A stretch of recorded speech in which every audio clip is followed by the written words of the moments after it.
So the first of these is for the Kordran conflict, which we had a little bit of a sort of look at previously on the weekend, and we also had a gameplay video out for it this week as well, where Justin sat down to talk a bit, play through the game as well. So I'll let him talk about the gameplay element of it. But the Kickstarter itself comes from Plastic Alchemy, who are doing something that we've not really seen done before, where they are creating an entire game that you can 3D print yourself. So you can just get all of the STL files for everything you need here and then get it to the tabletop and play the game yourself, printing it off in a very sort of substantial way. I think it's done with not a lot of sort of outlay of cost from your end as well, apart from obviously having a 3D printer, but it sounds very, very good from what they've put forward in the campaign anyway. So you can make all the miniatures and all the sort of components and all that kind of thing that you put down on the tabletop in a modular fashion and all that kind of thing as well. You can also pledge in order to get this in sort of like a pre-printed sort of package as well. So if you don't have a 3D printer, you can get it that way too, which is very cool. But it's nice to see more companies going out there and sort of using the 3D printers in order to basically deliver some entire game in one go, which I thought was a really cool idea. So this is a new one from Plastic Alchemy, Kordran Conflict. Justin, you got a chance to play this, didn't you? I have. Let's Plays going on. I have not only played it, but while we had the guy over here from Plastic Alchemy, Josh, yeah, we actually set up one of our own in-house 3D printers, which he had never seen before that day. Had no idea about the required settings. You sprung it on him, yeah? Yeah. Well, it's one of those things with 3D printing. The guys are working really hard to make sure that no matter which brand of 3D printer you're running from, you have the best chance of getting a functional print coming out from what they're giving you from this Kickstarter. Yeah. So it was actually, and he even said this to me, it was a huge step and a bit of a ballsy move to actually set that up and film us going from, here's the setup, here's the settings, we're going to print out one of these miniatures from this from scratch. And so we have a video of that, hopefully should be going out in the near future. Wow. Okay, cool. But what we also have in this, which I really like, is you have all the options for 3D printing. So if you want to do something super simple, you can just do the fast print pawns. Yes. So what they're for is if you just want to get up, running, playing, learning the game, and then each unit has a unit type. So this symbol I'm pointing at here is just printed on the top of the fast play token.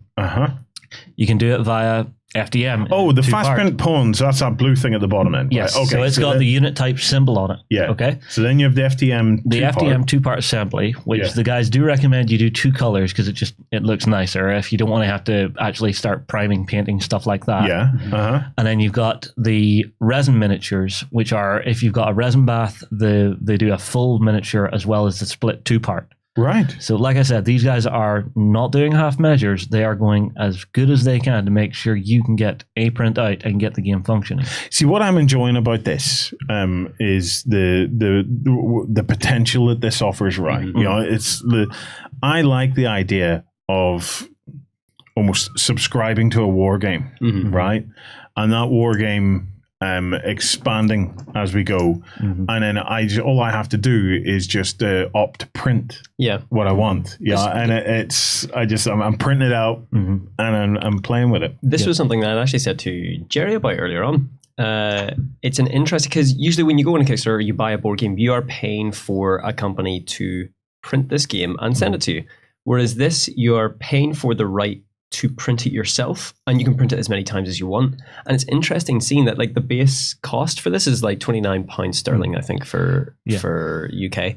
And that's really interesting. Like, you could print this as many times as you want and do what you would like with those printed out copies. It brings a new, interesting economic dynamic to the tabletop, because it's one of the first things, one of the first times 3D printed games have come to Kickstarter. So it's very interesting. You're paying for the right to the STL. That's cool. Yeah, but you're also not having to worry about losing components from your board game. Oh, I lost that tile for the game board. I'll just reprint one.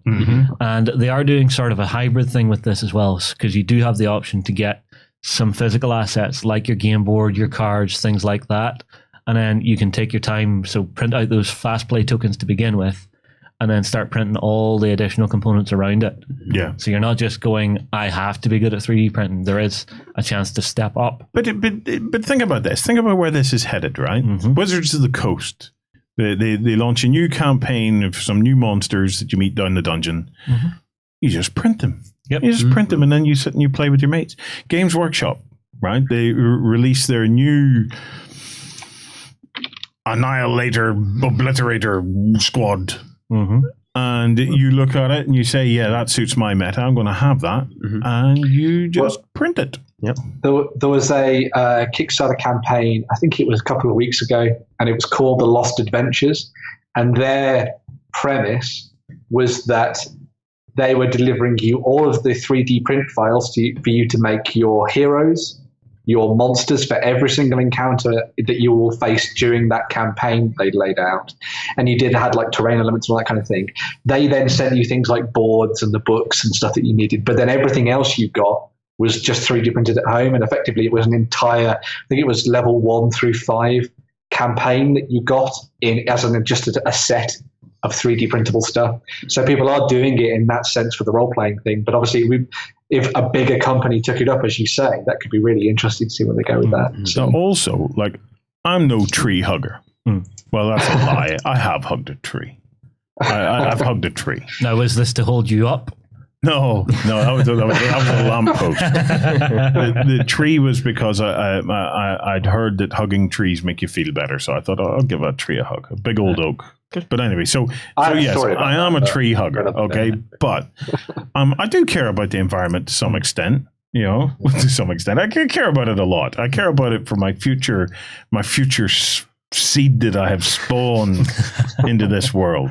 Okay, I want them to have a place that was as well maintained as I found whenever I was born, to muck it up in their own unique way. But here's the point about this, right? Imagine if like a company like Kingdom Death or Games Workshop suddenly didn't have to manufacture anything. They became a design house. And then you just printed it. Yeah. And the PLA, like if they can find a way to continue to improve the resolution and the output of these machines. Now, I have seen some 3D printed miniatures recently that were printed on an FDM machine. So one of these just normal ones that print PLA. And I was astounded by it. Yeah. But PLA itself is made from corn. So it's a natural product as well.